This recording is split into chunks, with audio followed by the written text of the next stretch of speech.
তো হেই ভিউয়ার্স, কেমন আছেন সবাই? আশা করব সবাই ভালো আছেন। তো আজকে আমরা এক্সপ্লেন করছি স্কুইড গেম সিজন 2 এর পার্ট 2। পার্ট 1 আমরা অলরেডি আপলোড করে দিয়েছি। যদি আপনি এখনও দেখে না থাকেন তাহলে অবশ্যই ডেসক্রিপশনে দেওয়ার লিঙ্কটা চেক করুন, কারণ পার্ট 1 না দেখলে আপনি এটার আগামাথা কিছুই বুঝবেন না। সো সেটা আগে গিয়ে দেখে আসুন, তারপরে এইটা দেখার রিকোয়েস্ট আমি করব। সো চলুন কথা না বাড়িয়ে শুরু করি আজকের ভিডিও। তো এই পার্টের শুরুতে আমরা দেখতে পারি এর আগের গেমে যে মানুষগুলো মারা গিয়েছিল তাদের ডেড বডিগুলোকে সরিয়ে ফেলা হচ্ছে। আর এখানে কফিনের মধ্যে আমরা ক্রসের চিহ্ন দেখতে পারি, যার মানে এইটা আমরা ক্লিয়ারলি বুঝতে পারি যে এখন পর্যন্ত লাশের অর্গান বের করার কাজটা তারা জমজমাটভাবেই করে যাচ্ছে। তবে এদিকে জিহুন আর চাং প্রচণ্ড ভয়ের মধ্যে ছিল, কারণ তারা বুঝতেই পারছিল না কিভাবে পরবর্তী গেমগুলো তারা শেষ করবে। কারণ এখন যে তারা একটা মৃত্যু ফাঁদের মধ্যে পড়ে আছে এই ব্যাপারটা তারা ক্লিয়ারলি বুঝে গিয়েছে। এই জন্য চং বারবার করে জিহুনকে কোয়েশ্চেনিং করা শুরু করে যে কিভাবে সে এই গেমটাকে উইন করতে পারে। আর তখন আমরা দেখতে পারি এখানে লিহুনও চলে আসে, যে কিনা এসে জিহুনকে বলে যে এর আগে তুমি এই গেমটাকে উইন করেছিলে, সো এই জন্য তুমি জানো যে কিভাবে গেমটাকে উইন করতে হবে। তোমাকে আমাদেরকে সাহায্য করতে হবে, কারণ তোমার আশাতেই আমি এখানে থাকার বাটনে প্রেস করেছিলাম। মানে আমি এখানে থাকার পক্ষে ভোট দিয়েছিলাম শুধুমাত্র তোমার উপরেই ভরসা করে। সো এখন তুমি আমাদেরকে বলবে যে পরবর্তী গেম কোনটা। তো তখন জিহুন তাকে বলে যে আমরা আগেরবার ডালগোনা নামের একটা গেম খেলেছিলাম, যেখানে আমব্রেলা ছিল সবচেয়ে কঠিন একটা জিনিস আর ট্রায়াঙ্গেল ছিল সবচেয়ে সহজ একটা গেম। তবে তখন লিওন তাকে বলে যে যারাই আমব্রেলা চুজ করেছিল তারা হয়তোবা বিশাল বড় বলদ কোয়ালিটিরই হবে। আর তখনই জিহুনের মনে পড়ে যায় যে সেই বলদগুলোর মধ্যে সেও একটা বলদ ছিল, কারণ সেও আমব্রেলাই চুজ করেছিল। আর তখন এখানে জন নামের সেই অ্যাঙ্গেলটা চলে আসে, আর সে এসে তাদেরকে বলে যে এই ব্যাপারটা আমরা খুব কম মানুষকে বলবো, যাতে করে আমরা সবাই উইন করে ফেলবো আর বাকি সবাই মারা গেলে টাকাগুলো বেড়ে যাবে। তবে তখন জিহুন তাকে বলে যে আমি এখান থেকে বেশি মানুষকে সেভ করে বাইরে বেরোতে যাই, সো এইটা আমি সবাইকে বলে দেব। তবে এটা শোনার পরে জন আর এখানে কিছু লোকজন তার উপরে প্রচণ্ড রাগ করে সেখান থেকে বেরিয়ে চলে যাওয়ার সিদ্ধান্ত নেয়। আর তখন এদিকে আমরা দেখতে পারি গং নামের সেই বৃদ্ধ মহিলাটা ড্যানি নামের একটা মেয়ের কাছে এসে তার খাবারগুলো দিয়ে দেয়।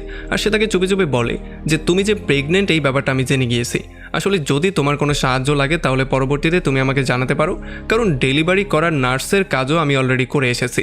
আসলে তোমার এই অবস্থাতে বাসায় বসে রেস্ট করার কথা ছিল, এমন একটা ভয়ঙ্কর জায়গায় তোমার মোটেও আসা উচিত হয়নি। আর তখন আমরা দেখতে পারি ড্যানি একটু বেশি আপসেট হয়ে যায়। তবে তখন এখানে জন চলে আসে আর সে এসে গংকে নিয়ে সেখান থেকে বেরিয়ে চলে যায়। আর এদিকে ইনহু জিওনকে জিজ্ঞেস করে যে তুমি একটা গেম উইন করার পরে এতগুলো টাকা আর্ন করার পরেও তুমি আবারও কেন এই গেমের মধ্যে ব্যাক করেছো। তখন জিওন তাকে বলে যে সেই টাকাগুলো মোটেও আমার টাকা না, সেগুলো হচ্ছে গিয়ে এখানের মৃত মানুষদের টাকা, যারা কিনা টাকার জন্য এখানে জীবন দিয়েছিল। সো আমি চাইনি যে কোনোভাবেই সেই টাকাগুলো দিয়ে আমার লাইফ চেঞ্জ করতে, এই জন্য আমি এখানে এসেছি যাতে করে আরও কিছু মানুষ টাকার জন্য তাদের জীবন না দেয়। তবে তখন ইনহু তাকে বলে যে তুমি গেমটাকে একটু বেশি সিরিয়াসলি নিয়ে ফেলছো, গেমটা তো এমনটাও ছিল না, তুমি তাদের সবাইকে তো আর ইচ্ছা করে মারোনি, এখানে যারা মরেছে তারা গেমের মধ্যে মারা গিয়েছে। তবে তখন জিওন তাকে বলে যে তুমি চাইলে তাদের সবাইকে বাসায়ও পাঠিয়ে দিতে পারতে, তবে তুমি তেমনটা করনি। তবে তখন ইনহু তাকে বলে যে এখানে এমন অনেক মানুষই ছিল যারা গেমটা খেলতে চাইছিল, এই জন্য আমি বাধ্য হয়েই তাদেরকে বাসায় পাঠাতে পারিনি। আর তাছাড়া তারা এখান থেকে গিয়েও কোনোভাবে হ্যাপিলি লাইফ লিড করতে পারতো না, এটা তুমিও খুব ভালো করে জানো। তবে তখন চ্যাং তাদের দুজনকে বলে যে যেহেতু আমরা বর্তমানে এই জায়গায় দাঁড়িয়ে আছি, তার মানে আমাদেরকে পরবর্তী গেম নিয়ে প্ল্যানিং করা উচিত আর আমাদেরকে একটা টিম রেডি করা উচিত। আর তখনই এখানে লি নামের একটা ছেলে চলে আসে যে বলে আমাকে তোমাদের টিমে নিয়ে নাও, কারণ আমি এক্স ম্যারিন অফিসার ছিলাম। আর তখনই চ্যাং তার নিজের ট্যাটুটাও দেখায় যে কিনা এক্স মেরিন জেনারেল ছিল। এটা দেখার পরে তো লিয়ের অবস্থা আরও বেশি খারাপ হয়ে যায়। তবে লি জিওনকে বলে যে প্রথম গেমে যেহেতু তুমি সবাইকে সাহায্য করেছো, এই জন্য তখন থেকেই আমি তোমার ফ্যান হয়ে গিয়েছিলাম। আর তখন এদিকে থ্যানোস তার টিমের মধ্যে জ্যাক নামের একটা ছেলেকে পেয়ে যায়, যে কিনা একটা সময় ইউটিউবার ছিল। আসলে যখন সে ইউটিউবিং করতো তখন সে মানুষকে ক্রিপ্টোকারেন্সি কেনার জন্য উৎসাহিত করত। তবে এই ক্রিপ্টোকারেন্সির একটা বিশাল বড় ফ্রডের মধ্যে পড়ে সে তার সমস্ত টাকাগুলো হারিয়ে ফেলেছে, আর এখন সে বিলিয়ন ইয়ান লসের মধ্যে চলে গিয়েছে। মানে তার মাথার উপরে বিলিয়ন ইয়ানের দেনা আছে। আর তার কথা শুনে কোরিয়ার অনেক মানুষই ক্রিপ্টোকারেন্সিতে ইনভেস্ট করেছিল, যার মধ্যে থ্যানোস আর তার একটা ফ্রেন্ডও ছিল। তাদের টাকাগুলো সব কিছু ডুবে গিয়েছিল, এই জন্যই আজকে তারা এই গেমের মধ্যে চলে এসেছে। এই জন্য এখানে যখন থ্যানোস এসে তাকে তার টাকা সম্পর্কে জিজ্ঞেস করে, তখন জ্যাক তাকে ক্লিয়ার করে বলে দেয় যে এখন আমার কাছে কোনো টাকা নেই আর আমি চাইলেও তোমাকে কোনো টাকা দিতে পারবো না। আর এটা শোনার পরে থ্যানোসের মাথা প্রচণ্ড গরম হয়ে যায়, এই জন্য সে জ্যাককে বুলি করা শুরু করে। তবে জ্যাকও কোনোভাবে এগুলো সহ্য করতে চায় না, এই জন্য তাদের দুজনের মধ্যে ভয়ঙ্কর রকমের মারামারি শুরু হয়ে যায়। তবে যেহেতু জ্যাক ছিল একা আর থ্যানোস আর তার বন্ধু এখানে ছিল, এই জন্য তারা দুজন মিলে জ্যাককে আচ্ছা রকম ধোলাই করা শুরু করে। তবে তখন এখানে ইনহো এসে থ্যানোস আর তার ফ্রেন্ডকে থামার জন্য বলে। তবে যেহেতু তারা কোনোভাবেই থামতে চাইছিল না, এই জন্য তারা প্রচণ্ড মাথা গরম করে ইনহোর উপরে এসেই আক্রমণ করার ট্রাই করে। তবে ইনহো তার স্কিলের সাহায্যে থ্যানোস আর তার ফ্রেন্ডকে আচ্ছা রকম ধোলাই করে তাদের দুজনের 12টা বাজিয়ে দেয়। আর এই ব্যাপারটা দেখার পর এখানে সবাই খুবই হ্যাপি হয়ে যায় আর সবাই তার বাহাদুরির জন্য তালি দেওয়া শুরু করে। এরপরে যখন রাত হয়ে যায় তখন আমরা দেখতে পারি সবাই টাকাগুলোর দিকেই তাকিয়েছিল, কারণ সবার বিশ্বাস ছিল তারাই উইনার হবে।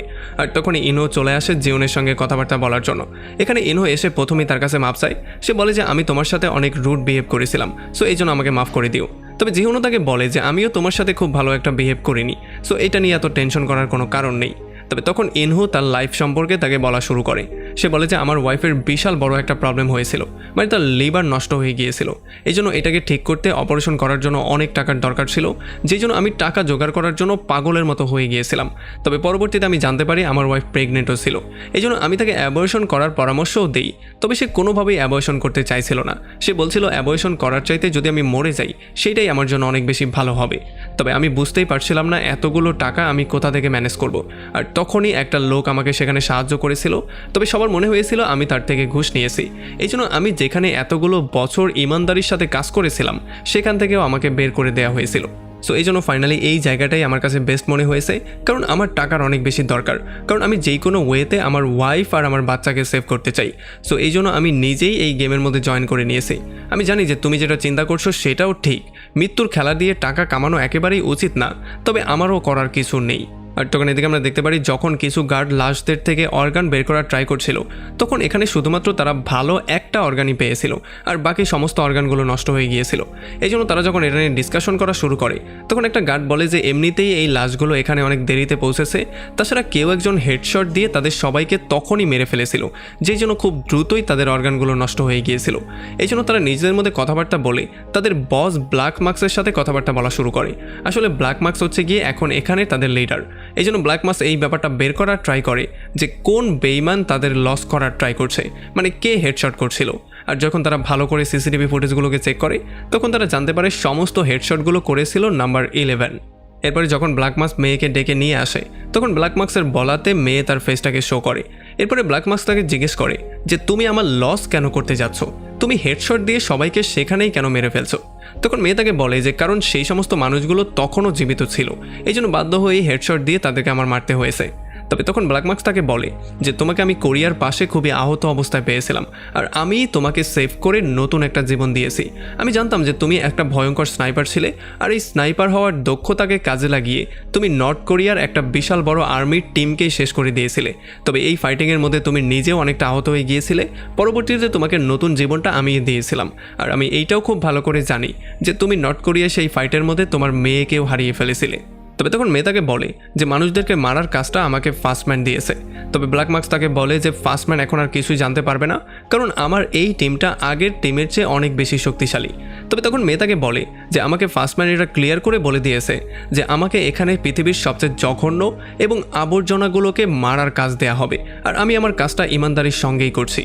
তবে তখন ব্ল্যাক মার্কস তাকে এটা ক্লিয়ার করে বলে যে আসলে সেই লোকগুলো এমনিতেই মরতে যাচ্ছিল, সো যদি তাদেরকে একটু জীবিত রেখে পরবর্তীতে ভালো অর্গানগুলো আমরা বের করতে পারি এবং সেগুলো দিয়ে অন্য মানুষের সাহায্য করতে পারি তাহলে এতে তোমার কোনো সমস্যা হওয়ার কথা না। তবে আমরা দেখতে পারি মেয়ে কোনো অ্যান্সার না দিয়ে চুপচাপ সেখান থেকে বেরিয়ে চলে যায়। আর তখন এদিকে আমরা দেখতে পারি জোনহো চলে আসে তার সিনিয়রের সঙ্গে মিট করার জন্য। আর তাকে দেখার পরে সিনিয়র তাকে নিয়ে চিল্লাচিল্লি করা শুরু করে, কারণ জোনহো কয়েকদিন ধরে কোথায় যেন গায়েব হয়ে গিয়েছিল। তবে জোনহো তাকে এটা ক্লিয়ার করে বলে যে আপনার এখন আমাকে সাহায্য করার জন্য আইল্যান্ডে যাওয়া উচিত, যেই কোনো ওয়েতে কমিশনারকে কনভিন্স করে আমাদের একটা টিম নিয়ে আইল্যান্ডে যাওয়া উচিত। আর এরপর সে চলে আসে কমিশনারের সঙ্গে কথাবার্তা বলতে, আর সে কমিশনারকে সমস্ত ব্যাপারগুলো বুঝিয়ে বলার ট্রাই করে। তবে কমিশনার তাকে বলে যে এই গল্পটা আমি আগেও শুনেছি, আসলে আমার মনে হচ্ছে তোমার মাথায় কোনো সমস্যা হয়েছে, তোমার সাইকিয়াট্রিস্টের কাছে যাওয়া উচিত, তুমি কি আবল তাবল বলছো সেটা তুমি নিজেও বুঝতে পারছো না। এইটা বলেই সে সেখান থেকে বেরিয়ে চলে যায়। আর তার চলে যাওয়ার পরে তার সিনিয়র জোনহোকে ক্লিয়ার করে জানিয়ে দেয় যে তোমার এখন নতুন একটা চাকরি খুঁজতে হবে, কারণ এই চাকরিতে তোমাকে আর রাখা সম্ভব না। আর এরপরে সেখান থেকে বেরিয়েই জোনহো সোজা ডেভিডকে কল দেয়। আর তারা দুজনেই খুব ভালো করে জানতো যে পুলিশ তাদেরকে কোনোভাবেই সাহায্য করবে না, এই জন্য তারা দুইজন দুইটা টিম হয়ে দুই দিকে গিয়ে আইল্যান্ডগুলো খুঁজে বের করার সিদ্ধান্ত নেয়, যাতে করে তারা দ্রুত আইল্যান্ডটাকে খুঁজে বের করতে পারে। এরপরে ডেভিড এসে এই কথাটা কামিকে জানায়, আর কামি বলে যে হ্যাঁ ঠিক আছে, আমরা খুঁজতে যাব, তবে এখন যেহেতু বৃষ্টি হচ্ছে সো আমরা 2 দিনের আগে কোনোভাবেই যেতে পারবো না, কারণ সমুদ্রের মধ্যে এখন উত্তাল ঢেউ চলছে। তবে তখন ডেভিড তাকে বলে যে কিন্তু সেখানে তো আমাদের বন্ধু অনেক বড় বিপদের মধ্যে আছে, তাকে যে কোনো সময় মেরে ফেলা হতে পারে। তবে তখন কামি তাকে বলে যে হ্যাঁ আমি জানি সেই লোকটা সম্পর্কে, যেই লোকটা কিনা আগেও এই গেমটা উইন করেছিল। আসলে জুনহু আমাকে তার সম্পর্কে বলেছিল, তবে তার কথায় আমার তেমন একটা বিশ্বাস হয়নি। তবে তখন ডেভিড বলে যে হ্যাঁ তখন আমারও বিশ্বাস হয়নি, কিন্তু আমাকে বাধ্য করানো হয়েছে বিশ্বাস করতে, কারণ সেই গেমের একটা সেলসম্যান এসে আমাকে আচ্ছা রকম ধোলাই করেছিল, আর সে এতটাই ভয়ঙ্কর ছিল যে সে আমার একটা পার্টনারকে পর্যন্ত খুন করেছিল। আর তখন কামি বলে যে যাক ভালো হয়েছে, এখন আমাদের কাছে বিশাল বড় একটা টিম আছে, তারা চাইলেই আমাদেরকে আর সহজে মারতে পারবে না। আর তখন এদিকে আমরা দেখতে পারি নতুন গেমের জন্য প্রিপারেশন নেওয়া হয়, এই জন্য সবাই ট্রায়াঙ্গেল চুজ করে একই সিরিয়ালে দাঁড়া হয়ে যায়। আর যখনই জিহুন গিয়ে প্রথম ডিব্বাটা নিয়ে ট্রায়াঙ্গেলের বক্সটা ওপেন করে, তখন সে দেখতে পারে এটা একটা বিশাল বড় ট্রায়াঙ্গেল ছিল, যেটার মধ্যে ছোট ছোট আরও অনেকগুলো ট্রায়াঙ্গেল ছিল। এটা দেখার পরে তার মাথা প্রচণ্ড গরম হয়ে যায়, আর সে বুঝতেই পারছিল না কি করবে। আর এখানে সমস্ত মানুষজনও তার উপরে চিল্লাচিল্লি করা শুরু করে, যাতে করে জিহুন একটু বেশি ভয় পেয়ে যায়। তবে তখনই তার চোখটা খুলে যায়, আমরা জানতে পারি এটা একটা স্বপ্ন ছিল। আর তখন এদিকে আমরা দেখতে পারি ড্যানি এসে সোজা জ্যাকের সঙ্গে মিট করে, কারণ জ্যাকি হচ্ছে গিয়ে তার বাচ্চার বাবা, মানে সেই তাকে প্রেগনেন্ট করেছিল। আর জ্যাকও তাকে দেখার পরে পুরোপুরি শকড হয়ে যায়। আর যখন সে দেখতে পারে তার পেটে এখনও বাচ্চা আছে, তখন সে তাকে জিজ্ঞেস করে যে তুমি না অ্যাবর্শন করতে গিয়েছিলে? তখন সে বলে যে না, আমি অ্যাবর্শন করতে গিয়েছিলাম কিন্তু আমি করিনি, কারণ আমি এখন এই বাচ্চাটাকে যে কোনো মূল্যে জন্ম দিতে চাই এবং আমি তাকে ভালো করে পালতে চাই, কারণ আমি এই গেম থেকে অনেকগুলো টাকা উইন করতে যাচ্ছি। সো এখন আর তোমার কোনো প্রয়োজন আমার পড়বে না। তবে যেহেতু জ্যাক আসলে তার সমস্ত টাকাগুলো ক্রিপ্টোতে ডুবিয়ে দিয়েছিল, এই জন্য সে বুঝতে পারছিল না সে কী করে সাহায্য করবে। তবে তখন ড্যানি তাকে ক্লিয়ার করে বলে যে তোমার কোনো সাহায্য আমার দরকার পড়বে না, কারণ আমি জানি তুমি কখনোই আমার কোনো সাহায্য করতে না। আর তখন এদিকে সমস্ত প্লেয়ারদেরকে পরের গেমের জন্য রেডি হতে বলা হয়, আর তাদের সবাইকে একটা প্লেগ্রাউন্ডের মধ্যে নিয়ে আসা হয়। তবে এই গেমটা দেখেই জিওন বুঝতে পারে যে এইটা আসলে সেই গেমটার না, এটা হচ্ছে গিয়ে সম্পূর্ণ আলাদা একটা গেম। এই জন্য সে সবাইকে বলে যে এইটা হয়তো বা আলাদা কোনো গেম হতে পারে। তবে তখন আঙ্কেল জন এসে তার উপরে চিল্লাচিল্লি শুরু করে, সে বলে যে তুমি আসলে কোনো কাজেরই না, তুমি সবসময় আমাদেরকে ভুল ইনফরমেশন দিয়ে বিভ্রান্ত করার ট্রাই করো। এই জন্য তারা প্রচণ্ড রাগ করে তাকে মারতে পর্যন্ত যাওয়ার ট্রাই করে। তবে তখনই এখানে ইনহু এসে তাদের সামনে দাঁড়িয়ে যায়, যেই জন্য ভয় পেয়ে তারা সেখান থেকে সবাই চলে যায়। এখন তাদের সবাইকে 5 জনের করে একটা টিম বানাতে বলা হয়। আর আমরা দেখতে পারি জিহুনের টিমের মধ্যে অলরেডি 4 জন ছিল, মানে জিহুনকে সহ 4 জন ছিল। এখন তাদের শুধুমাত্র একজন মেম্বারেরই দরকার ছিল। আর তখন এদিকে জ্যাক এসে ড্যানিকে বলে তার টিমের মধ্যে জয়েন করার জন্য, তবে ড্যানি কোনোভাবেই তার টিমে যেতে চাইছিল না। তবে তখন জ্যাক তাকে বলে যে আমার পেছনে অনেকগুলো লোক লেগেছিল, এই জন্য আমি কোনোভাবেই তোমার সঙ্গে মিট করতে পারিনি, আর তোমার সঙ্গে আমি যোগাযোগ পর্যন্ত করতে পারিনি।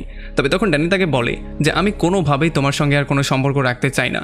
আসলে যখন থেকে তুমি গায়েব হয়ে গিয়েছিলে তখন থেকেই তোমার উপর থেকে আমার সমস্ত বিশ্বাস উঠে গিয়েছে। আমি তো মনে করেছিলাম তুমি মারাই গিয়েছো, তবে তুমি বেঁচে আছো এইটা দেখেই আমি আশ্চর্য হচ্ছি। আর তখন এদিকে আমরা দেখতে পারি ক্যাটকে এসে একটা মেয়ে অ্যাপ্রোচ করে, যাতে করে তারা দুজন মিলে একটা টিম রেডি করার ট্রাই করে। আর আমরা দেখতে পারি ক্যাট এই কথায় রাজিও হয়ে যায়। আর অন্যদিকে জিহুন যখনই অন্য একটা মেরিন অফিসারকে তার টিমে নেয়ার প্রিপারেশন নিচ্ছিল, তখনই এখানে ড্যানি এসে তাকে বলে যে যেহেতু আমি প্রেগনেন্ট, এই জন্য কেউই আমাকে তার টিমে নিতে চাইছে না, সো প্লিজ আমি আপনাকে রিকোয়েস্ট করব আমাকে আপনার টিমের মধ্যে নিয়ে নেন। আর ফাইনালি এই সমস্ত ব্যাপারগুলো দেখার পরে জিহুনও তাকে তার টিমের মধ্যে নেওয়ার জন্য রাজি হয়ে যায়। আর তখন এদিকে ক্যাটের টিমের মধ্যে পার্ক আর গং এসেও জয়েন করে ফেলে। তবে চানি নামের যেই জ্যোতিষীটা ছিল সে জোর করে তাদের টিমের 5 নম্বর মেম্বার হয়ে যায়। তো এরপরে 5 জন করে টিম বানানোর পরে তাদের সবাইকে গেমের নতুন নিয়মগুলো বলা হয়। আসলে এটা নতুন টাইপের একটা গেম ছিল, যেটা কিনা আগের গেমের আদলেই বানানো হয়েছিল। আসলে বলা হয় তাদের 5 জনের পাকেই শক্ত করে একে অন্যের সাথে বেঁধে ফেলা হবে, আর তাদের সবাইকেই আস্তে আস্তে করে রাউন্ড করে সামনে যেতে হবে।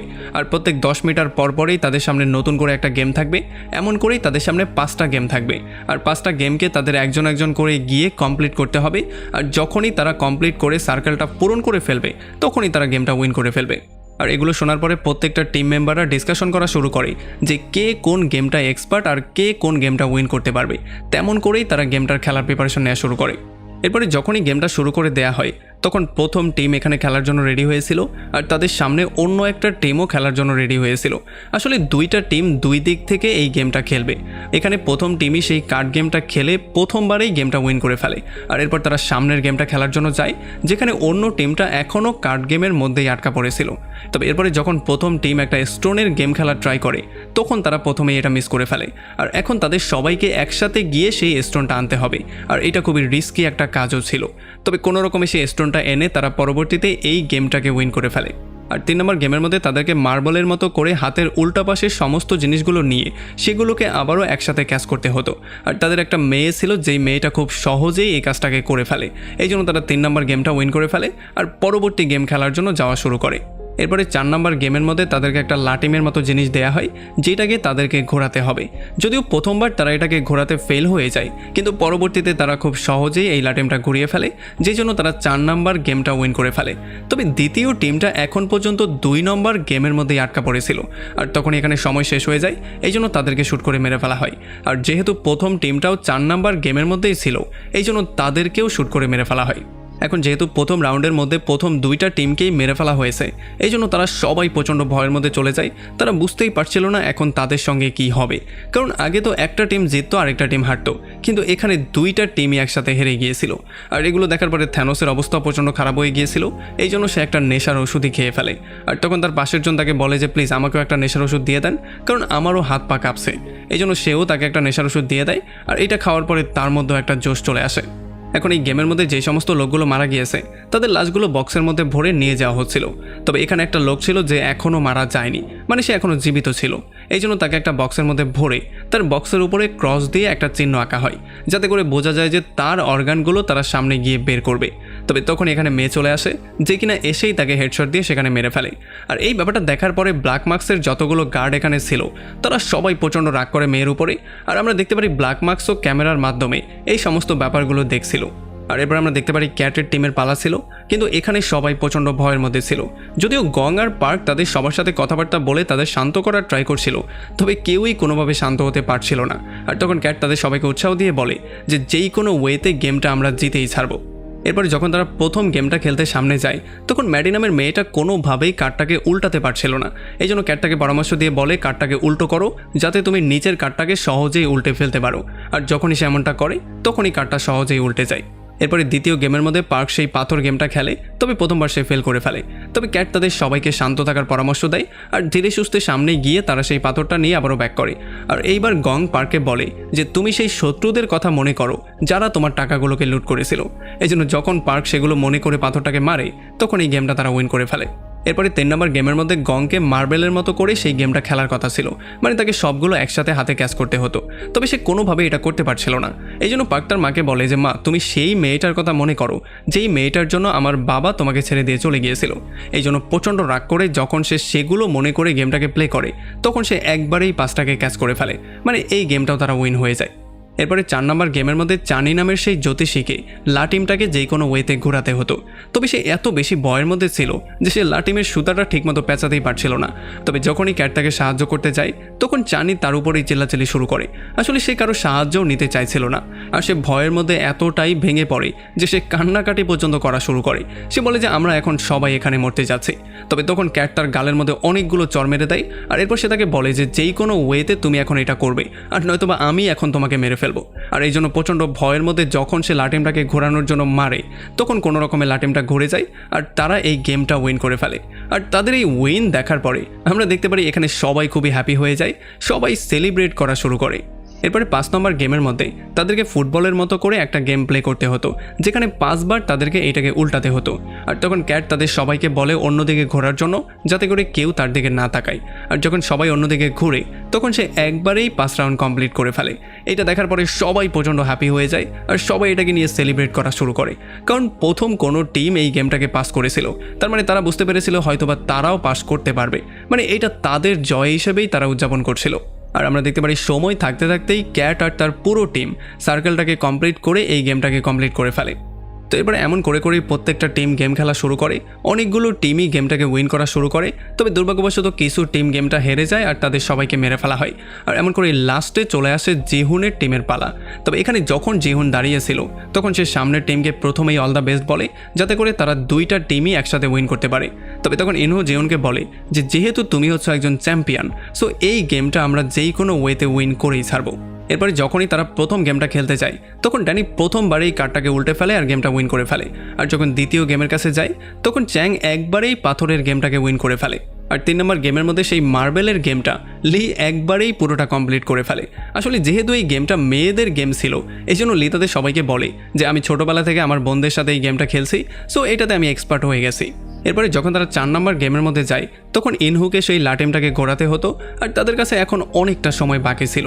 তবে আমরা দেখতে পারি যখন ইনহু প্রথমবার লাটিমটা ঘোরানোর ট্রাই করে তখন সে প্রথমবার ফেল করে ফেলে, আর যখন লাটিমটা নিয়ে তারা দ্বিতীয়বার ট্রাই করে তখন এইবার সে লাটিমটা পেছনের দিকে ছুঁড়ে মারে, যে জন্য তাদের সবাইকে পেছনে গিয়ে লাটিমটাকে নিয়ে আসতে হয়।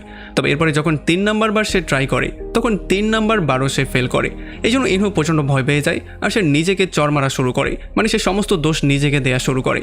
তবে তখন জিনহু তাকে এইটা মনে করার ট্রাই করতে বলে যে ছোটবেলায় সে কেমন করে এই গেমটাকে খেলে উইন করতো। আর যখন ইনহু এটাকে মনে করে এইবার লাটিমটা ঘোরানোর ট্রাই করে তখন এইবার লাটিমটা ঘুরে যায় আর তারা গেমটাকে উইন করে ফেলে। এরপরে যখন তারা 5 নম্বর গেমে চলে আসে তখন জিহুন প্রথমেই গেমটা শুরু করে আর সে খুব সহজেই 4 বার ফুটবলের মতো করে গেমটাকে প্লে করে। তবে 5 নম্বর বারে এই জিনিসটা একটু সামনে চলে যায়। তবে তখনই ইনহু বুদ্ধি খাটিয়ে তার পাটাকে ধাক্কা দিয়ে সামনে নিয়ে সেটার সাথে টাচ করিয়ে দেয়, যেই জন্য তারা খুব সহজেই গেমটাকে উইন করে ফেলে আর তারা সময় থাকতেই পুরো গেমগুলোকেই কমপ্লিট করে ফেলে। তবে তাদের সামনের যেই টিমটা ছিল সেইটা হেরে যাওয়ার জন্য তাদের সবাইকে সেখানে শেষ করে দেওয়া হয়। তো এরপর আমরা দেখতে পারি যখন ক্যাট তার টিমের সঙ্গে কথাবার্তা বলছিল তখন তার টিমের একটা প্লেয়ার তাকে জিজ্ঞেস করে যে ম্যাডাম আপনি তো সমস্ত গেমগুলো খুব ভালো করেই প্লে করতে পারেন, আপনি এগুলো শিখলেন কোথা থেকে? তখন ক্যাট তাকে বলে ছোটোবেলা থেকে এই গেমগুলো প্লে করেই আমি বড় হয়েছি, মানে এগুলোতে আমি হচ্ছে গিয়ে চ্যাম্পিয়ন। তবে তখন গং তাকে জিজ্ঞেস করে যে তাহলে তুমি ফুটবলের গেমটা খেলার সময় কেন সবাইকে অন্যদিকে ঘোরার জন্য বললে, মানে তুমি সবার সামনে কেন প্লে করলে না? তখন ক্যাট তাকে বলে যে কারণ আমার এখনও সার্জারি হয়নি, সো যদি সবাই খুব ক্লিয়ারলি আমার দিকে তাকায় তাহলে তারা সবাই ব্যাপারটাকে বুঝতে পারবে। তবে আসলে এগুলো শোনার পরেও গং কিছু বুঝতে পারে না, সে তার কথা শুনে আরও বেশি কনফিউজডই হয়ে যায়। আর এরপরে যখন হলের মধ্যে জিহুন আর তার পুরো টিম ব্যাক করে তখন আঙ্কেল জন সহ বাকি কিছু প্লেয়ার একেবারেই হ্যাপি হতে পারে না, কারণ যত বেশি মানুষ জীবিত থাকবে তাদের টাকাগুলো ততই ডিভাইডেড হয়ে যাবে। এই জন্য তারা এটা কোনোভাবেই হজম করতে পারছিল না। আর তখন অন্যদিকে আমরা দেখতে পারি যখন ক্যাট তার রুমের মধ্যে যায় তখন 2টা গার্ড এসে তাকে ধরে ফেলে, আর যখন তার মাস্কটা খুলে তার ফেসটা তারা দেখে তখন তারা বলে যে বাহ এই মেয়েটা তো অনেক বেশি সুন্দর, তবে একটা জিনিস মাথার মধ্যে ঢুকিয়ে নাও যে যদি তুমি আমাদেরকে সাহায্য না করো তাহলে তোমাকে কোনোভাবেই আমরা বাঁচতে দেব না। তবে তখন ক্যাট তাদেরকে বলে যে আমি তোমাদের নামে কমপ্লেন করব, এবার সেটা যেই কোনো ওয়েতে। তবে তখন এই গার্ডটা তাকে বলে যে তুমি যার কাছে কমপ্লেন করবে আমরা তার জন্যই কাজ করি, সো একেবারেই এই জিনিসটা ভুলে যাবে না যে তুমি আমাদের সাথে বেইমানি করে বাঁচতে পারবে না। তবে তখন ক্যাট তাদের উপর আক্রমণ করে দেয় আর তাদের দুজনকে পেটানো শুরু করে।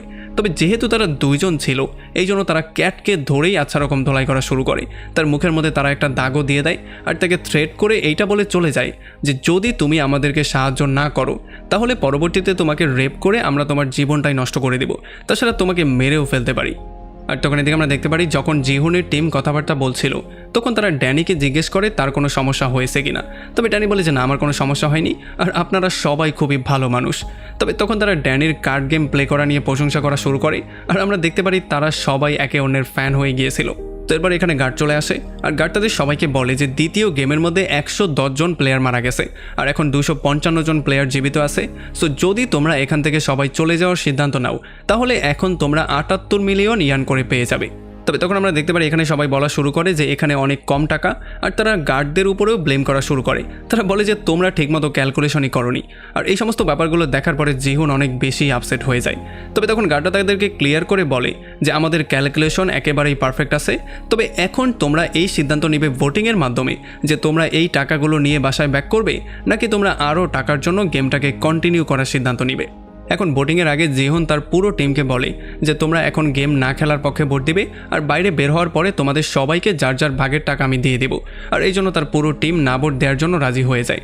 এখন ভোটিং শুরু হয় নাম্বার 1 থেকে, মানে সোজা ওয়ার্ডারে। আর যখন এনু ভোট দিতে আসে তখন প্রথমেই সে না ভোট দিয়ে দেয়।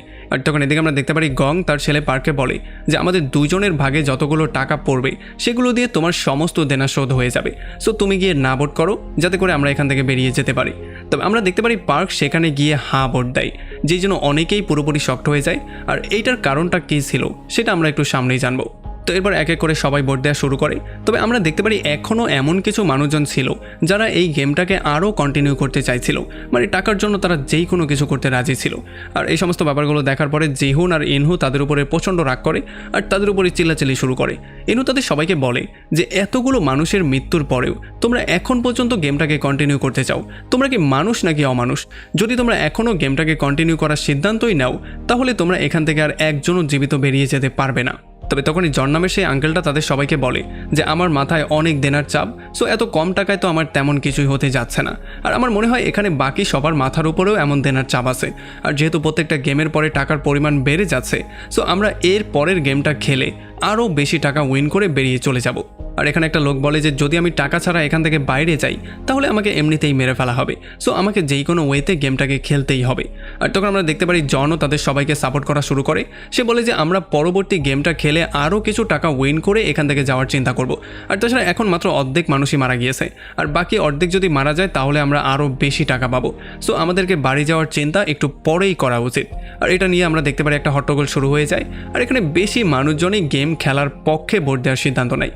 এরপরে অনেকক্ষণ ধরে ভোটিং চলে, আর লাস্টে যখন জিনহুর ভোটিংয়ের পালা চলে আসে তখন তার ভোট কোনো কাজেরই ছিল না, কারণ অলরেডি খেলার পক্ষে অনেকেই ভোট দিয়ে দিয়েছে। তো এরপরে তাদের সবাইকে খাবার দেওয়া হয়। আমরা দেখতে পারি গং পার্কের উপরে প্রচণ্ড রাগ করেছিল, কারণ তাকে না ভোট দিতে বলা সত্ত্বেও সে গিয়ে হা ভোট দিয়েছিল। তবে পার্ক এসে তার মাকে বোঝানো শুরু করে। সে বলে যে মা, আমি এমন এমন জায়গা থেকে টাকা হাওলাত নিয়েছি যেগুলো সম্পর্কে আমি আপনাকে জানাইনি। আসলে সেই লোকগুলো খুবই ভয়ঙ্কর লোক, যদি আমি তাদেরকে টাকা পরিশোধ না করি তাহলে তারা আমার অর্গান বের করে সেগুলোকে সেল করে দিবে। আর আমি তোমার কাছে প্রমিস করছি পরবর্তী গেমটাকে উইন করার পরে আমরা এখান থেকে বেরিয়ে চলে যাব। আর এই জন্য ফাইনালি বাধ্য হয়ে তার মা তার পক্ষে থাকার জন্য সিদ্ধান্ত নেয়। আসলে যদিও সে এটা খুব ভালো করে জানতো যে সে মারা গেলে পার্কের কিছুই যায় আসে না, মানে পার্ক তার মাকে একটুও ভালোবাসে না, তবে তবুও সে তার ছেলের জন্য তার সাথে গেমটা খেলতে রাজি হয়ে যায়। আর তখন এদিকে আমরা দেখতে পারি জিহুনের টিম চ্যাংয়ের উপরে প্রচণ্ড রাগ করেছিল, কারণ সে গেম খেলার পক্ষে ভোট দিয়েছিল। তবে তখন চ্যাং তাদের সবার কাছে মাপ চেয়ে বলে যে দেখো, আমি তোমাদেরকে এটা জানাইনি, আমি একটা ভয়ঙ্কর মানুষের থেকে কিছু টাকার লোন নিয়েছিলাম। এখন যদি আমি সেই টাকাগুলোকে দিয়ে না দেই তাহলে সে আমার ফ্যামিলিকেও মারতে পারে, এই জন্য বাধ্য হয়ে আমাকে গেম খেলার পক্ষেই ভোট দিতে হয়েছে। আর তখন ইনু তাকে বলে যে তুমি যে শুধু গেমটা খেলার পক্ষে ভোট দিয়েছো ব্যাপারটা এমনটা না, তুমি ওয়াদার বরখেলাপ করেছো, এইটা মোটেও ভালো কোনো কিছু না। ঠিক আছে, বাদ দাও, তোমার একটা ভোটে তো আর আমরা এমনিতেও জিততে পারতাম না। আর তখন চ্যাং বলে যে হ্যাঁ, তুমি এটা ঠিকই ধরেছো, তবে আমরা পরবর্তী গেমটা উইন করে এখান থেকে অবশ্যই বেরিয়ে চলে যাব। তবে তখন জিউন তাদের সবাইকে বলে যে হয়তো পরবর্তী গেমে আমাদেরকে একে অন্যকে মারতেও হতে পারে। তবে এইটা শোনার পরে তারা সবাই একটু বেশি টেনশনের মধ্যে পড়ে যায়। তবে তখন ইনু তাদের সবাইকে বলে যে পরবর্তী ব্যাপারে কী হবে সেটা নিয়ে একেবারেই টেনশন করা আমাদের উচিত হবে না। আর এরপর তারা সবাই ড্যানিকে একটু বেশি খাবার দেয় যাতে করে তার বাচ্চা আরও একটু এনার্জি পায়। আর এদিকে গং এসে ক্যাটকে জিজ্ঞেস করে যে তোমার উপরে কত টাকার লোন আছে, কারণ আমার যেই বদমাস ছেলে আছে সে তো আমাকে পুরো রাস্তায় নামিয়ে দিয়েছে। তবে তখন ক্যাট তাকে বলে যে আমি ছোটোবেলা থেকে কখনোই কাউকে বলিনি যে আমি ভেতর থেকে আসলে মেয়ে। তবে আস্তে আস্তে করে সবাই এই ব্যাপারটা জানা শুরু করে, এই জন্য সবাই আমার থেকে দূরত্ব বাড়িয়ে নেওয়া শুরু করে। তবে একটা পর্যায়ে আমি যখন বুঝে গিয়েছি আমাকে সার্জারি করতে হবে, তখন আমি আস্তে আস্তে করে টাকা জমানো শুরু করেছিলাম। আর এই জন্য আমার মাথার উপরে বিশাল বড় একটা দেনার চাপ। আর তাছাড়া যেহেতু এখন পর্যন্ত আমার সার্জারি কমপ্লিট হয়নি, এই জন্য আমাকে যেই কোনো ওয়েতে এইখান থেকে টাকা ইনকাম করে আমার সার্জারি কমপ্লিট করতে হবে। আমি এখান থেকে টাকা ইনকাম করে থাইল্যান্ডে শিফট হয়ে যাব, সেখানে গিয়েই আমি আমার সার্জারি কমপ্লিট করব। আর তাছাড়া যখন আমি আর্মিতে চাকরি করতাম তখন সেই সুবাদে একটা লোকের সাথেও আমার পরিচয় হয়েছিল। তবে তখন পার্ক তাকে বলে যে হ্যাঁ, সেখানে তোমার মতো এমন অনেকেই বাস করে আর তারা খুবই সুন্দরও হয়। আর তখন ম্যাডি ক্যাটকে বলে যে আসলে ক্যাট তুমি অনেক বেশিই সুন্দর। তবে ক্যাট এটা শোনার পরে প্রচণ্ড মন খারাপ করে ফেলে। আর তখন এদিকে আমরা দেখতে পারি থ্যানোস জ্যাককে এসে বাথরুমের মধ্যে ধরে আর সে তাকে আবারও বুলি করার ট্রাই করে। সে বলে যে তোমার জন্য আমার সমস্ত টাকাগুলো লস হয়েছে, সো এই গেম থেকে যতগুলো টাকা তুমি উইন করবে সমস্ত টাকাগুলো তুমি আমাকে দিয়ে দিবে। তবে তখন জ্যাক তাদের সবাইকে বলে যে আমি তোমাদের সবাইকে বলেছিলাম এখান থেকে বিটকয়েন কিনো, বিটকয়েনের দাম কিছুদিন পরে বাড়বে।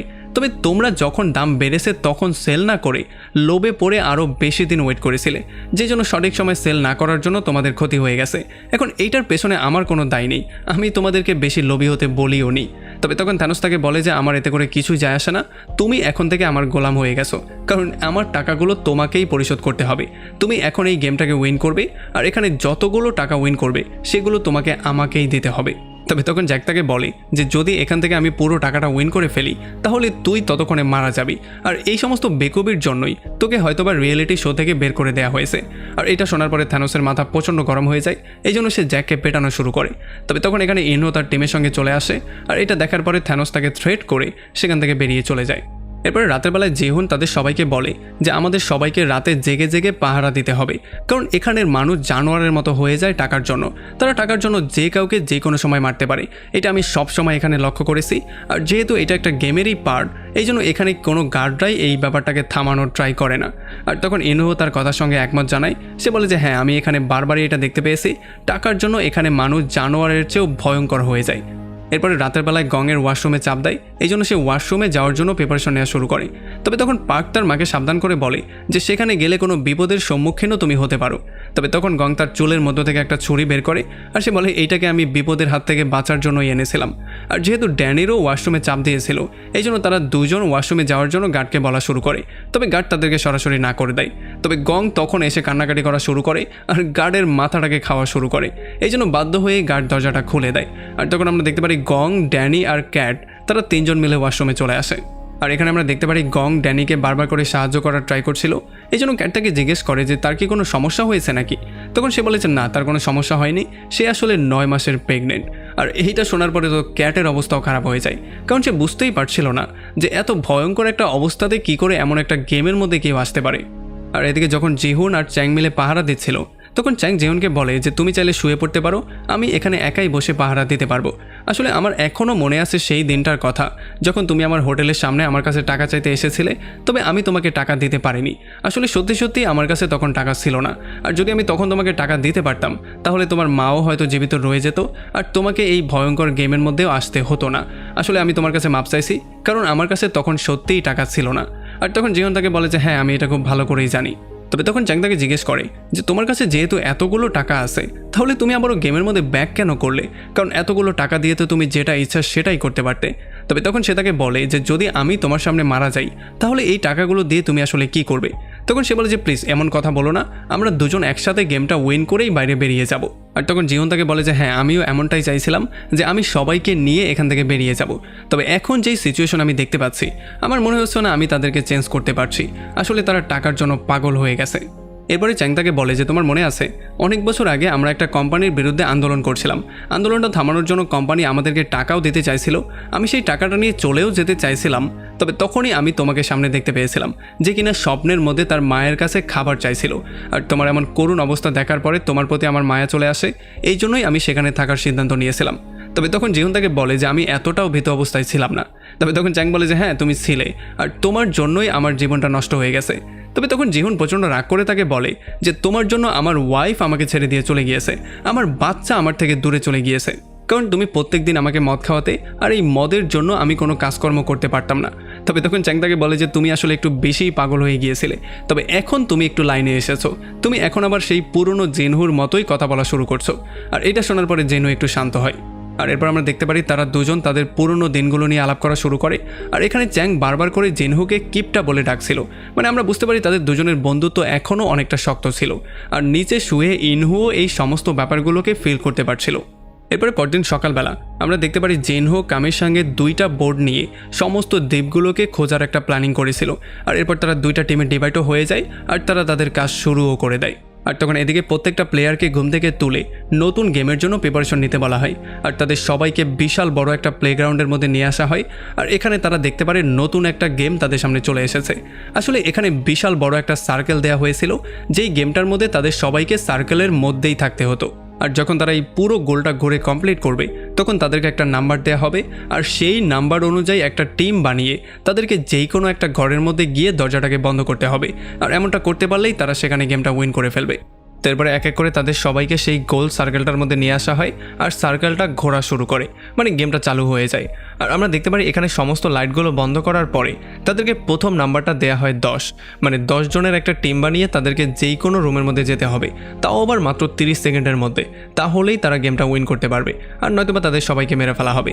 আমরা দেখতে পারি যখন জিহুন টিম বানানোর ট্রাই করছিল, তখনই তার সামনে কেটের টিম চলে আসে। এই জন্য তারা 10 জন মিলে একটা রুমের মধ্যে চলে যায়, আর দরজাটাকে বাইরে থেকে লক করেও দেওয়া হয়। আর যে সমস্ত প্লেয়ারগুলো এখন পর্যন্ত সেখানে রয়ে গিয়েছিল, মানে তারা টিম বানিয়ে কোনো রুমে যেতে পারেনি, তাদের সবাইকে গার্ডরা এসে মেরে ফেলে। আর যখন রুমের মধ্য থেকে এই সমস্ত ব্যাপারগুলো জিহুন দেখতে পারে, তখন সে প্রচণ্ড ভয় পেয়ে যায়। আর তখন রুমের মধ্যে চ্যানি নামের সেই জ্যোতিষী মহিলাটা তাদের সবাইকে বলে যে এখন পর্যন্ত তোমরা শুধুমাত্র আমার জন্যই জীবিত আছো। এরপর সে জিওনের দিকে তাকায় আর সে বলে যে তুমি যেহেতু এখনও মারা যাওনি, তার মানে এখানে কোনো স্পেশাল কিছু একটা হতে যাচ্ছে। আর এটা বলেই সে ড্যানি নামের সেই প্রেগনেন্ট মেয়েটার দিকে তাকায়। আর এরপরে বাইরে যে সমস্ত লোকগুলো মারা গিয়েছিল বা যারা আহত হয়ে গিয়েছিল তাদের সবাইকে গার্ডরা এবার মেয়ের কোনো ডিস্টারবেন্স ছাড়াই এক এক করে বক্সের মধ্যে ভরে ফেলে আর ক্রস চিহ্ন দিয়ে তাদের অর্গানগুলো বের করার জন্য তাদেরকে নিয়ে যাওয়া হয়। তো এর একটু পরে রাউন্ড টুর খেলা শুরু হয়ে যায় আর এইবার তাদেরকে নাম্বার দেওয়া হয় 4। এই জন্য সবাই যার যার টিমকে ব্রেক করার ট্রাই করছিল। আমরা দেখতে পারি ক্যাট ও চ্যানিকে বাদ দিয়ে 4 জনের গ্রুপ নিয়ে একটা রুমের মধ্যে ঢুকে যায়। আর অন্যদিকে ইনহো জিওনকে বলে তোমরা দ্রুত 4 জন গিয়ে রুমের মধ্যে ঢুকে পড়ো, মানে সে নিজেকে স্যাক্রিফাইস করার জন্য রেডি হয়ে যায়। যদিও জিওন রুমে যাওয়ার আগে বারবার করে ইনহোকে চারপাশে খুঁজছিল, তবে সে কোথাও তাকে দেখতে পাচ্ছিল না। আর এই জন্য বাধ্য হয়ে সে রুমটাকে বন্ধ করে দেয় আর বাইরে গার্ডরা গুলি করে তাদের সবাইকে মেরে ফেলে। একটা রুমের মধ্যে 3 জন গিয়ে কোনো রকমে লুকিয়ে পড়েছিল, তবে যখন গার্ডরা ক্যামেরার মাধ্যমে এটা দেখতে পারে তখন একটা গার্ড গিয়ে গুলি করে সেই 3 জনকেই সেখানে মেরে ফেলে। এরপরে গেম শেষ হয়ে যাওয়ার পরে যখন সবাই যার যার রুম থেকে বেরিয়ে আসে তখন ক্যাট দেখতে পারে যে চেনি নামের সেই মহিলাটা এখনও জীবিত আছে, তবে সে তার উপরে প্রচণ্ড রাগ করেছিল। আর একটু পরে ইনহো এসে জিওনের টিমের সাথে মিট করে আর তাকে দেখার পরে তারা সবাই খুবই হ্যাপি হয়ে যায়। যখন তাকে জিজ্ঞেস করা হয় তখন সে বলে যে আমি মানুষের সাথে খুব ভালো করেই বন্ধুত্ব করে ফেলতে পারি, সো এই জন্য আমার কোনো প্রবলেম হয়নি।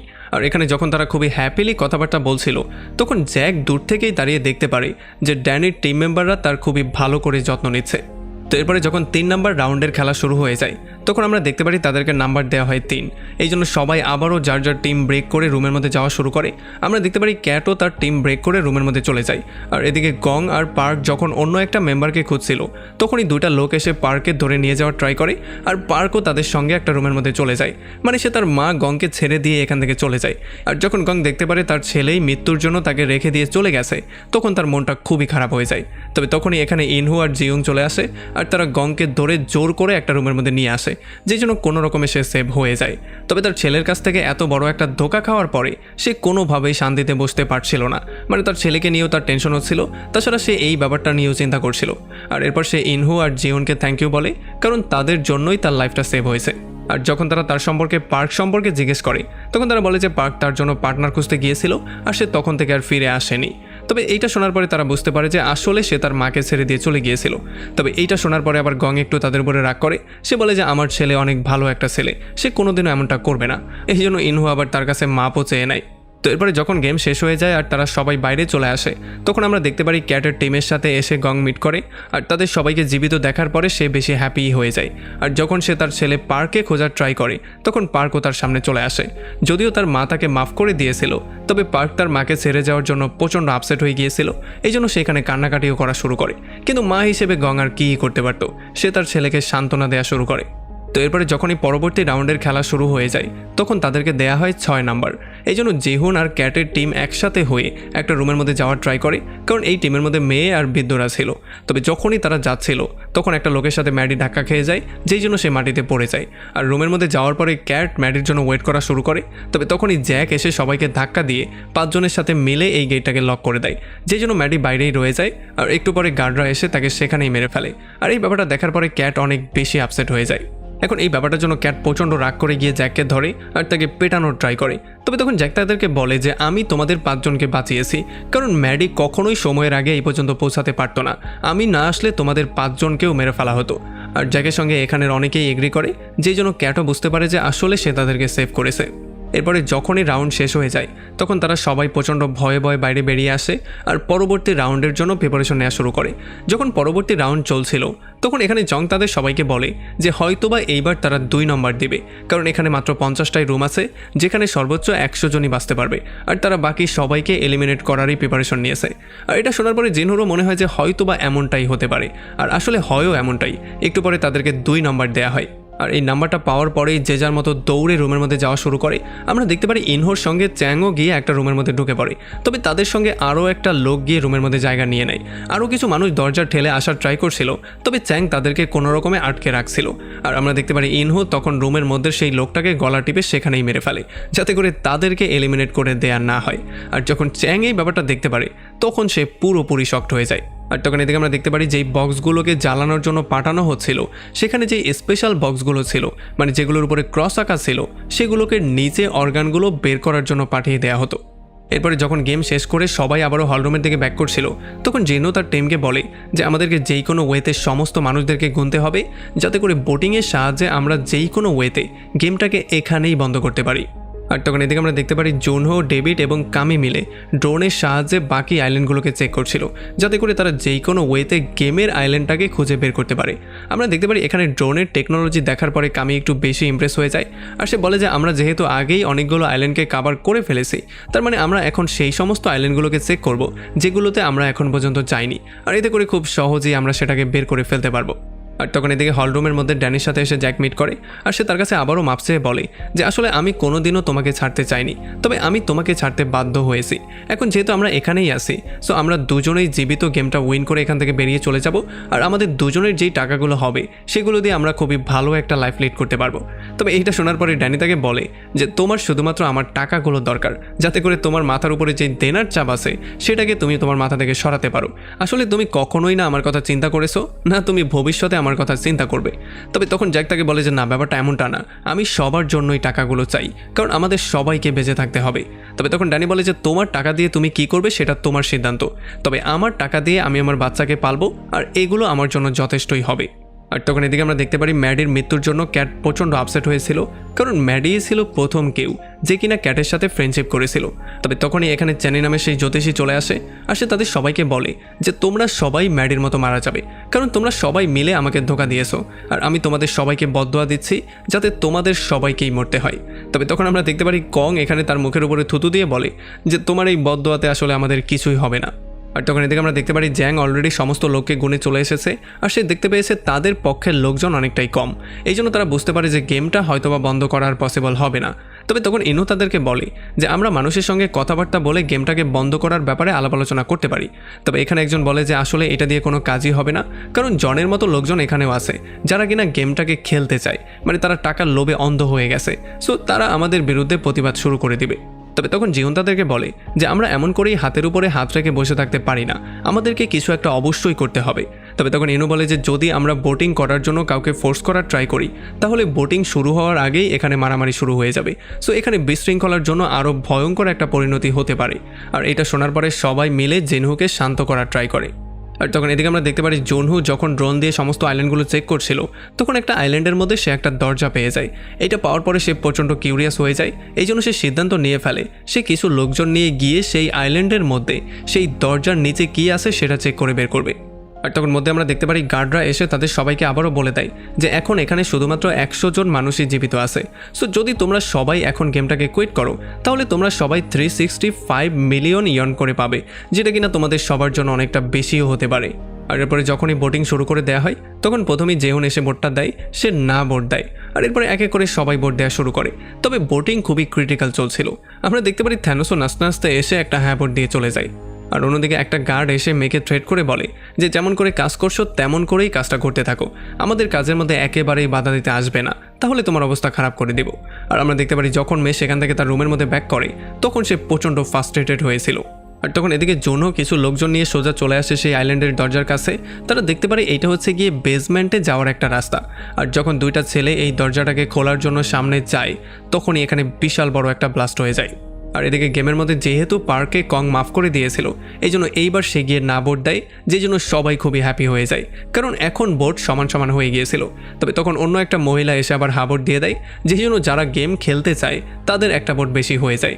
আসলে এই মহিলা এই কাজটা করেছিল চানি নামের সেই জ্যোতিষীর কথা মতো, মানে সেই তাকে হা বোট দিতে বলেছিল। এরপর আমরা দেখতে পারি একেবারে শেষ বোটের আগে যারা গেম খেলতে চায় তারা এক বোটে গিয়েছিল, আর একেবারে লাস্টের বোটটা ছিল ইনহোর। আর যখনই ইনহো আস্তে আস্তে সামনের দিকে যাচ্ছিল, তখন এটা দেখার পরে চ্যাংয়ের একটু সন্দেহ হয়, এই জন্য সে জিনহো আর বাকি সবাইকে বলার জন্য যায় যে কিভাবে তার চোখের সামনে ইনহো একটা লোককে মেরে ফেলেছিল। তবে তখনই সে না বোট দিয়ে দেয়, যে জন্য এখানে বোট সমান সমান হয়ে যায়। আর এই জন্যই জ্যাং তার কথাটা কমপ্লিট করতে পারেনি, আর ইনহো বোট দিয়ে আবারও তাদের মাঝখানে চলেও এসেছিল। আর তখন এখানে গার্ডরা এসে তাদের সবাইকে বলে যে আসলে এখন বোটটা সমান সমান হয়ে গেছে, এই জন্য আমরা কোনো ডিসিশন নিতে পারছি না, আবারও কালকে সকালে ভোট দেওয়া হবে, ততক্ষণ পর্যন্ত আপনারা আপনাদের সিদ্ধান্ত নিয়ে আবারও চিন্তা করতে পারবেন। আর এই ব্যাপারগুলো শোনার পরে জিহুন এই ব্যাপারটা ক্লিয়ারলি বুঝতে পারে যে অর্গানাইজাররা চাইছে যেই কোনো ওয়েতে তাদের মধ্যে একটা ঝামেলা সৃষ্টি করার। আর এদিকে জিনহো আর তার লোকজন দুইটা লাশকে বোর্ডের মধ্যে নিয়ে আসে, যেই দুইজন সেই ব্লাস্টে মারা গিয়েছিল। এখানে এগুলো দেখার পরে কামি তাদের সবাইকে বলে যে এই ব্যাপারটা খুবই ভয়ঙ্কর একটা ব্যাপারের দিকে আমরা যাচ্ছি, সো আমাদের সবার যে কোনো সময় মৃত্যু হতে পারে, আমাদের এখনই এখান থেকে ব্যাক করা উচিত। তবে তখন এখানে লিডার, মানে এই মিলিটারি গ্রুপের লিডার তাদেরকে বলে যে আমরা কোনোভাবেই এখন আর ব্যাক যেতে পারবো না, আমরা সবাই এখনও সুস্থ আছি, তাছাড়া আমাদের বন্ধুদের মৃত্যুর বদলাও আমাদেরকে যে কোনো মূল্যে নিতে হবে, সো পেছনে সরার আর কোনো ওয়ে নেই। আর তখন জিনু তাদের সবাইকে বলে যে হয়তোবা অর্গানাইজাররা এটা খুব ভালো করে জানতো যে আমরা তাদেরকে ফলো করে এই পর্যন্ত অবশ্যই আসবো, এই জন্যই হয়তো তারা আমাদেরকে এই ফাঁদের মধ্যে ফেলেছে। আমার মনে হয় তারা আশেপাশের কোথায় আছে, যেই কোনো সময় আমাদের উপরে অ্যাটাক করলেও করতে পারে। আর এই জন্য সে তাদের সবাইকে বলে যে এখন থেকে আমরা কোনো মোবাইল আর রেডিও ইউজ করব না, যাতে করে তারা কোনো ফ্রিকোয়েন্সির মাধ্যমে আমাদেরকে ধরতে না পারে। আর তখন এদিকে হলের মধ্যে তাদের সবাইকে যখন খাবার দাবার দেওয়া হচ্ছিল, তখন জিনহো আবারও গিয়ে চ্যাংয়ের কাছে ইনহু সম্পর্কে জিজ্ঞেস করে, কারণ সে কিছু একটা তার সম্পর্কে বলতে গিয়েছিল, কিন্তু সে এটা কমপ্লিট করতে পারেনি। তবে এইবার আর চ্যাং তাকে কিছু বলতে চায় না, কারণ সে ইনহুকে অনেকটাই ভয় পেয়ে আসে। এই জন্য সে গিয়ে ইনহুর সাথে কথাবার্তা বলে আর সঠিক বোর্ড দেওয়ার জন্য তাকে সে থ্যাংক ইউ বলে। আর এখানে আমরা দেখতে পারি তারা সবাই প্রচণ্ড টেনশনের মধ্যেও ছিল, তারা বুঝতেই পারছিল না যে কালকে কি হবে। তবে ইনহু তাদের সবাইকে বলে যে আমাদেরকে যেই কোনো মূল্যে কাল পর্যন্ত একজনকে আমাদের পক্ষে নিয়ে আসতে হবে। আর তখন আমরা দেখতে পারি পার্ক গিয়ে তাদের সবাইকে কনভিন্স করার ট্রাই করে। সে বলে যে যদি তোমাদের মধ্যে একজন আমাদের টিমে চলে আসো, তাহলে আমরা টাকাগুলো উইন করে বাসায় ব্যাক করতে পারবো, আর এমনটা করলে আমি তোমাদের সবাইকে খাবারের জন্য পার্টি দিব। তবে তখন জন দাঁড়া হয়ে তাদের সবাইকে বলে যে যদি তোমরা সবাই মরে যাও, তাহলে আমরা ডাবল টাকা পাবো। আর তখন এই লি নামের একটা ছেলে দাঁড়িয়ে তাদের সবাইকে বলে যে যদি তোমরা আমাদের টিমে না আসো, তাহলে কালকে এক এক করে তোমাদের সবাইকে মারা হবে। আর তখন ওই পাশ থেকে আরও একটা লোক দাঁড়িয়ে তাকে চ্যালেঞ্জ করা শুরু করে, যে জন্য তাদের মধ্যে তর্কাতর্কি শুরু হয়ে যায়। আর তারা একে অন্যের সাথে ফাইট করার জন্য প্রিপারেশন নেওয়া শুরু করে। আর এই ঝগড়াটা আস্তে আস্তে করে বাড়তে বাড়তে একেবারে তারা মারামারির দ্বার প্রান্তে চলে আসে। আর তখনই জিহুন এই ব্যাপারটা নোটিস করে যে আজকে খাবারের সঙ্গে সঙ্গে তাদেরকে কাটা চামচও দেওয়া হয়েছে, যেটা কিনা খাবারের সঙ্গে সঙ্গে ছুরির মতো করে ইউজও করা যেতে পারে। আর তখন এদিকে আমরা দেখতে পারি বাথরুমের মধ্যে থানোস একটা ছেলেকে বিরক্ত করছিল, কারণ এই ছেলেটা না ভোট দিয়েছিল, এই জন্য সে তাকে ফোর্স করে হ্যাঁ ভোট দেওয়ার জন্য বলার ট্রাই করে। তবে তখন এখানে জ্যাক চলে আসে আর সে থানোসকে থামানোর ট্রাই করে। সে বলে যে ভোটিংয়ের জন্য তুমি কাউকে ফোর্স করতে পারো না। তবে এই জন্য তাদের মধ্যে কথা কাটাকাটি শুরু হয়ে যায়। এই জন্য জ্যাক তার সমস্ত লোকজনকে ডেকে নিয়ে আসে, কারণ জ্যাক ভোটের মধ্যে ম্যানিপুলেট করার ট্রাই করছে। তবে এই সমস্ত ব্যাপারগুলোতে কথা কাটাকাটি হয়ে তারা দুই পার্টি মারামারি করার জন্য ফুলি রেডি হয়ে যায়। আর তখন থানোস গিয়ে জ্যাককে বলে যে তোমার যেই প্রেগনেন্ট ওয়াইফ এখানে বাচ্চা নিয়ে ঘোরাঘুরি করছে, তাকে আমি একটা সময় সুযোগ পেলেই মেরে ফেলবো। এই জন্য তাদের মধ্যে মারামারি শুরু হয়ে যায়। আর আমরা দেখতে পারি থ্যানোস আর জ্যাক একে অন্যকে পেটানো শুরু করে। তবে যেহেতু জ্যাক কোনোভাবেই থ্যানোসের সাথে পারছিল না, এই জন্য থ্যানোস তাকে আচ্ছা রকম ধোলাই করে একটা পর্যায়ে তাকে গলা টিপে মেরেই ফেলার ট্রাই করছিল। তবে তখনই জ্যাক সেই কাঁটা চামচের ইউজ করে থ্যানোসকে এখানেই শেষ করে দেয়। এখন যখন সবাই দেখতে পারে জ্যাক থ্যানোসকে মেরে ফেলেছে, তখন তারা সবাই আরও বেশি অ্যাগ্রেসিভ হয়ে যায় আর কাঁটা চামচ দিয়ে একে অন্যকে মারা শুরু করে। আর তখন জ্যাক প্রচণ্ড ভয় পেয়ে ওয়াশরুমের মধ্যে গিয়ে লুকিয়ে পড়ে। আর আমরা দেখতে পারি এই পুরো মারামারিটা ওয়াশরুমের মধ্যে গার্ডের তদারকিতেই হচ্ছিল, মানে গার্ডরা বাইরে দাঁড়িয়ে উল্টো পাহারা দিচ্ছিল। আর তখন এখানে হলের মধ্যে সেই মৃত মানুষদের নামগুলো অ্যানাউন্স করা হয়, মানে যারা বাথরুমে মারা গিয়েছে তাদের নাম বলা হয় আর তাদের ভাগের টাকাগুলো সেখানে যোগ করে দেওয়া হয়। তবে এইটা শোনার পরে এখানে সবাই পুরো কনফিউজ হয়ে যায়, কারণ তারা বুঝতেই পারছিল না সেই মানুষগুলো মারা কী করে গেল। আর তখনই দুই পার্টির লোক বাথরুম থেকে বেরিয়ে আসে আর এক্সপ্লেন করে সমস্ত ব্যাপারগুলো বলা শুরু করে। তারা বলে যে বোটিংয়ের জন্য কিভাবে তারা একে অন্যকে পেটানো শুরু করে দিয়েছিল, আর এই জন্যই অনেকগুলো মানুষের মৃত্যু হয়েছে। তারা যে যার মতো করে বোটিং তাদের পক্ষে নেওয়ার ট্রাই করছিল। আর এগুলো শোনার পরে জন তাদের সবাইকে বলে যে তাহলে তো আমাদের পক্ষের যে লোকগুলো ছিল তাদেরকে ভালো করে কাউন্ট করতে হবে, যাতে করে আমরা বুঝতে পারি যে বোটিংয়ের মধ্যে কতটা ব্যবধান কালকে সকালে হতে পারে। আর তখন এদিকে আমরা দেখতে পারি যখন রাতের বেলায় সমুদ্রের মধ্যে বৃষ্টি হচ্ছিল, তখন একটা গার্ডের বমি চলে আসে। এই জন্য যখনই সে বমি করে আবারও ব্যাক করার ট্রাই করছিল, তখন সে দেখতে পারে যেই রুমের মধ্যে তারা অস্ত্র রেখেছে সেই রুমের দরজাটা খোলা। আর যখন সে ভালো করে গিয়ে চেক করে, তখন সে দেখতে পারে কামি তাদের ড্রোনগুলোকে নষ্ট করার ট্রাই করছিল। তবে যেহেতু এই গার্ডটা প্রচণ্ড নেশার মধ্যে ছিল, এই জন্য সে কিছুই বুঝতে পারে না। আর কামি তাকে আস্তে করে সাইডে নিয়ে এসে তার পেটের মধ্যে ছুরি ঢুকিয়ে দিয়ে তাকে সেখানেই মেরে ফেলে, আর এরপর তাকে সমুদ্রের মধ্যেও ফেলে দেয়। আর তখন আমরা জানতে পারি যে কামি হচ্ছে গিয়ে সেই গেমেরই একজন লোক, যাকে কিনা ইনহু পাঠিয়েছিল তার ভাইকে সেভ করার জন্য আর তার ভাইয়ের উপরে নজরদারিও করার জন্য। আর তখনই শব্দ শুনে এখানে ডেভিড চলে আসে আর সে কামিকে জিজ্ঞেস করে তুমি বাইরে কি করছো। তখন কামি বলে যে এখান থেকে কোনো একটা শব্দ আমি পাচ্ছিলাম, এই জন্যই আমি চেক করতে বাইরে এসেছি। আর এটা শোনার পরে ডেভিডও কনভিন্স হয়ে যায়। আর এদিকে হলের মধ্যে যখন জন তার লোকজনকে কাউন্ট করে তখন সে দেখতে পারে যে তার 3টা লোকের মৃত্যু হয়েছে, অন্যদিকে জিহুনের গ্রুপের 2টা লোকের মৃত্যু হয়েছে, মানে তাদের কাছে এখন একটা ভোট বেশি আছে।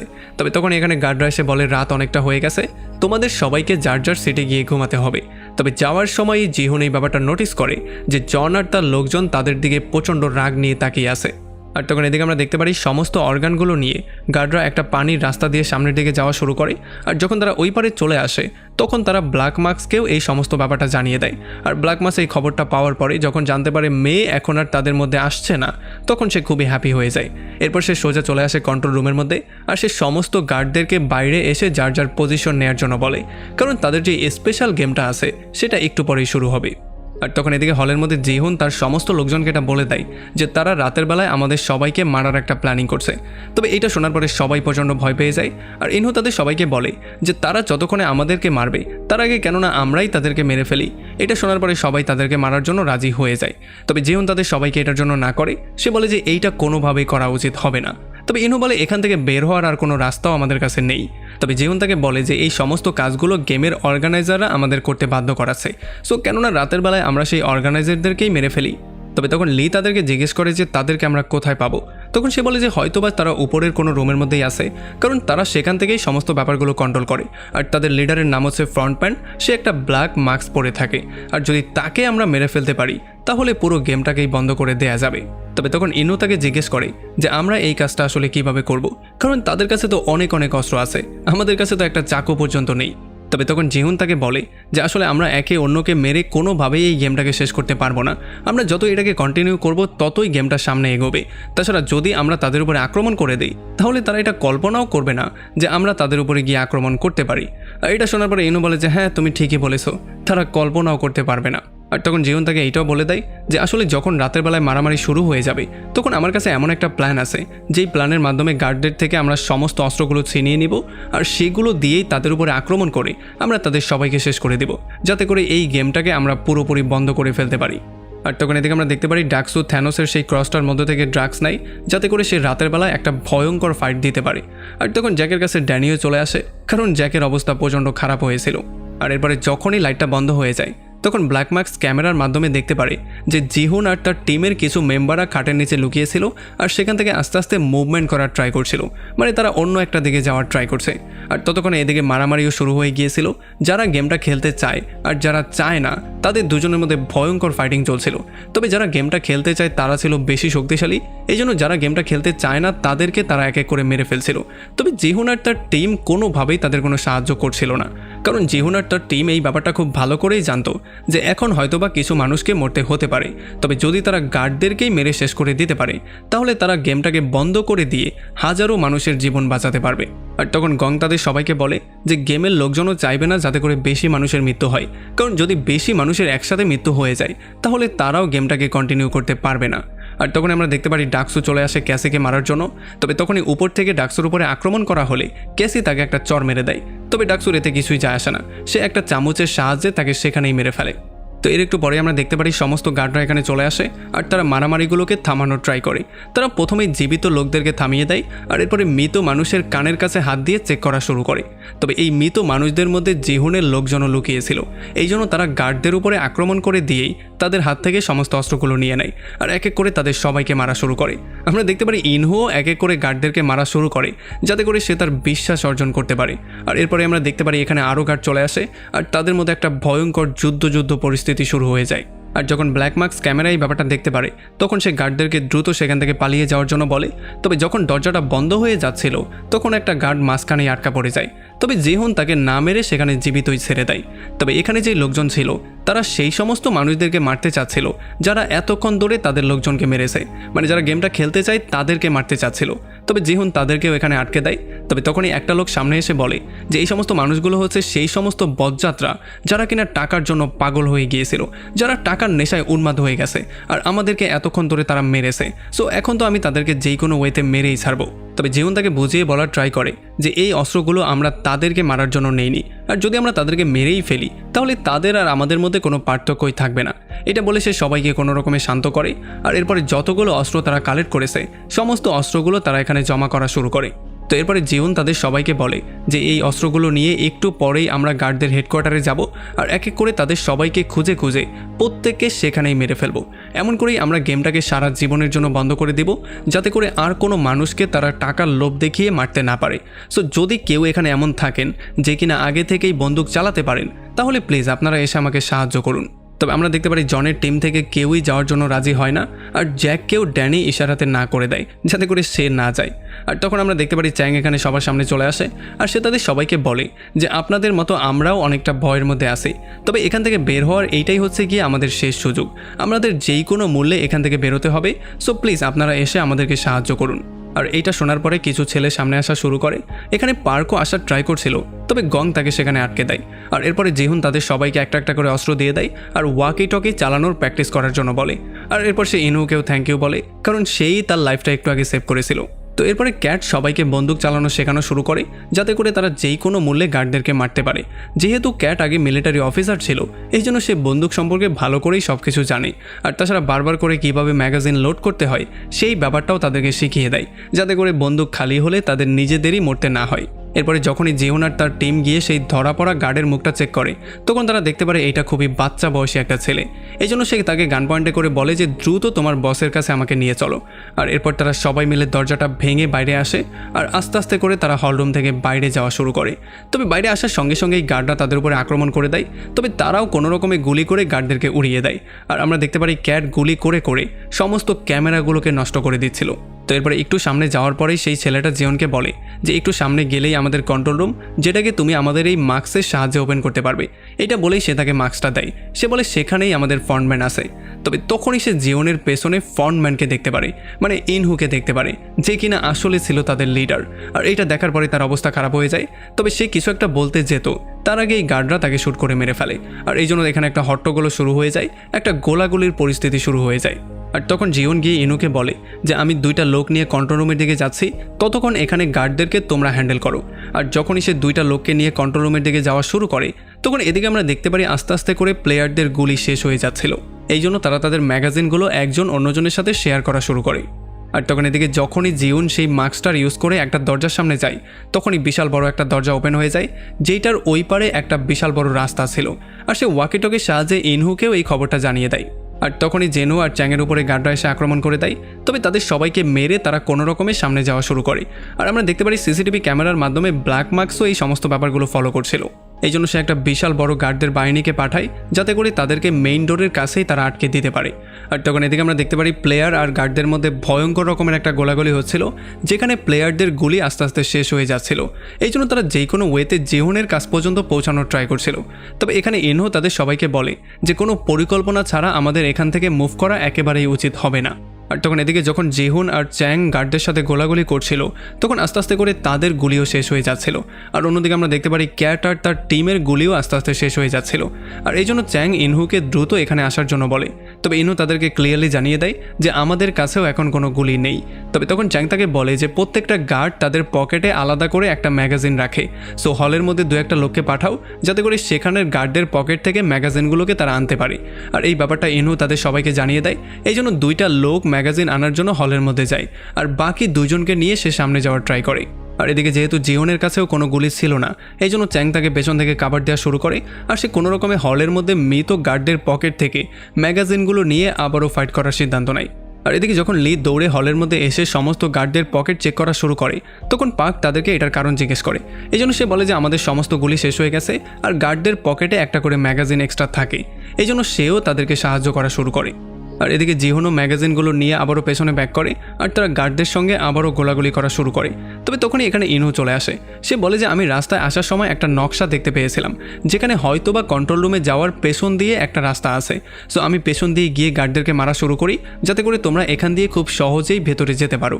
এই জন্য জিহুনও তাকে যাওয়ার পারমিশন দিয়ে দেয়, আর সঙ্গে সে তার শেষ ম্যাগাজিনটাও ইনহুর হাতে তুলে দেয়।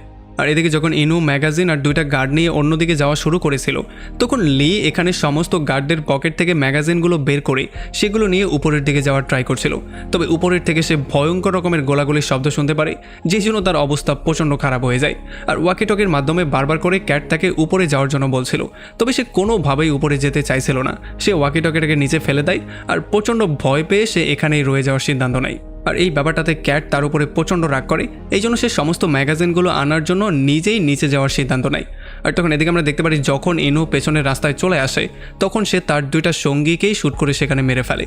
আর তখন তার ম্যাগাজিনটাও শেষ হয়ে যায়, এই জন্য সে জিওনের দেয়া সেই ম্যাগাজিনটাকেই ইউজ করার সিদ্ধান্ত নেয়। আর এরপর সে ওয়াকিটকের মাধ্যমে জিওনের কাছে মাফও চায়। তবে জিওন আসলে কিছুই বুঝতে পারছিল না। আসলে জিওনের মনে হয়েছিল হয়তোবা ইনু একটু বেশি আহত অবস্থায় আছে। আর তখন ইনু এটা সুযোগ নিয়ে একটা আহত লোকের বয়স শোনায়, যে কিনা বলার ট্রাই করছিল সেই আমাদেরকে গুলি করে মেরেছে। তবে এর আগে ইনু তাকে শ্যুট করে মেরে ফেলে, এই জন্য জিওন একটা রং মেসেজ পেয়ে যায়। সে চিন্তা করে হয়তোবা তার বন্ধুর মৃত্যু হয়ে গেছে, এই জন্য তার মনটা প্রচণ্ড খারাপ হয়ে যায়। আর এরপরে ইনু ওয়াকিটকির মাধ্যমে ব্ল্যাক মার্কসকে বলে যে দ্রুত হলের মধ্যে গার্ডদেরকে পাঠাও, কারণ হলের মধ্য থেকেই ম্যাগাজিন তারা সামনে নেওয়ার ট্রাই করছে।